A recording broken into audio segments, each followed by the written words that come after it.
Au-delà de l'immoralité flagrante, au-delà de l'humiliation infligée aux victimes du 7 octobre et à leurs familles, l'annonce par Emmanuel Macron de reconnaître un État palestinien en septembre prochain est une gifle historique. C'est un prix politique accordé aux auteurs du pire massacre de civils juifs depuis la Shoah. C'est un blanc-seing à ceux qui ont incendié, décapité, violé, brûlé, mutilé des enfants, des femmes et des vieillards. C'est une légitimation de fait du terrorisme du Hamas. Je m'appelle Alexandre Bensoussan, je suis avocat au sein du cabinet Herzog Fuchs Neumann. Nous représentons plus de 250 proches de victimes du 7 octobre, pour la plupart assassinés au Festival Nova. Et aujourd'hui, nous poursuivons en justice l'autorité palestinienne, celle-là même à qui Emmanuel Macron veut reconnaître un État, pour complicité, incitation, validation d'actes terroristes ayant conduit à leur mort. Ce n'est pas une erreur, ce n'est pas un malentendu. Emmanuel Macron sait. Il sait que l'autorité palestinienne mène depuis des années une politique systématique de financement du terrorisme. Il sait que cette politique gêne toute l'Europe qui tente de la dissimuler, de la minimiser ou de la faire disparaître des rapports officiels. Mais elle existe, elle est documentée, elle est gravée dans la loi, et pire encore,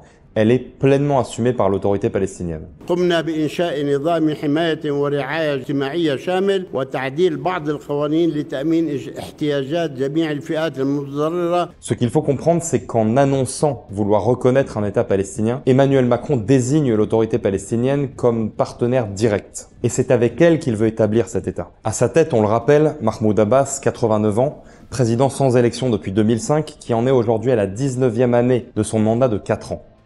Homme fort du Fatah, vieux compagnon de route d'Arafat, formé en Union soviétique et auteur d'une thèse de doctorat ouvertement négationniste. Dans ce texte soutenu à Moscou en 1982, Abbas parle de mythes, minimise les chiffres des morts. Il y parle de 90 000 juifs assassinés par le Troisième Reich au lieu de 5,6 millions et affirme que les sionistes auraient pleinement collaboré avec les nazis pour favoriser l'immigration juive en Palestine. Voilà l'homme que la France veut ériger en chef d'État. Et voilà l'homme à qui Emmanuel Macron a directement fait part de son communiqué mercredi dernier de vouloir créer un État palestinien. Mais ce n'est pas tout. Sous le vernis diplomatique, l'autorité palestinienne finance et encourage activement le terrorisme. Officiellement, structurellement et avec un cynisme glaçant. Depuis 2004, elle a instauré une politique de paiement régulier aux terroristes emprisonnés en Israël ainsi qu'aux familles de terroristes neutralisés pendant leurs attentats. Cette politique s'appelle la loi des prisonniers et elle repose sur un barème clair. Plus vous tuez, plus vous touchez d'argent. Les chiffres, issus directement des rapports des services contre la lutte économique terroriste, sont édifiants. Un terroriste condamné à 3 ans de prison, souvent pour attaque au couteau ou jet de cocktail Molotov, reçoit au minimum 1400 shekels par mois, soit l'équivalent de 500 €. Un terroriste condamné à 30 ans ou plus, c'est-à-dire la réclusion criminelle à perpétuité, souvent pour attentat ayant causé des morts, reçoit au minimum 12 000 shekels par mois, soit 4 fois le salaire d'un Palestinien moyen, l'équivalent de 3 000 € par mois. Si le terroriste est marié, père de famille ou résident de Jérusalem ou d'Israël, c'est-à-dire arabe israélien, le terroriste perçoit des primes supplémentaires selon l'amendement numéro 23 de l'autorité palestinienne sur la loi des prisonniers.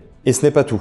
À leur sortie de prison, les terroristes reçoivent une prime de libération pouvant atteindre plusieurs dizaines de milliers de dollars. C'est-à-dire que pour un terroriste condamné à 30 ans ou plus, le bonus équivaut à 25 000 $ de prime. C'est un véritable parachute doré du meurtre. Plus la peine est lourde, plus la rémunération est élevée. Autrement dit, plus vous avez tué de juifs, et plus les circonstances du meurtre sont aggravantes, plus vous enrichissez et couvrez votre famille d'honneur. C'est une incitation économique au meurtre et à la barbarie. C'est un véritable tarif du sang. Chaque année, l'ensemble de ces paiements équivaut à peu près à une somme de 620 millions de shekels, soit à peu près 150 millions d'euros. Rien que depuis 2018, les montants accumulés payés dépassent aujourd'hui les 5 milliards de shekels, soit à peu près 1,5 milliard de dollars, ce qui en fait l'une des toutes premières dépenses de l'autorité palestinienne. Et ce n'est pas tout. La loi elle-même, dans son article 1er, définit un prisonnier comme toute personne détenue dans les prisons de l'occupation pour sa participation à la lutte contre l'occupation. Cela signifie que peu importe leur affiliation, qu'ils soient membres du Hamas, du Fatah, du Djihad islamique, du FPLP ou du FDLP ou même non affiliés, tous les terroristes sont éligibles à ces paiements. Autrement dit, l'autorité palestinienne ne fait aucune distinction.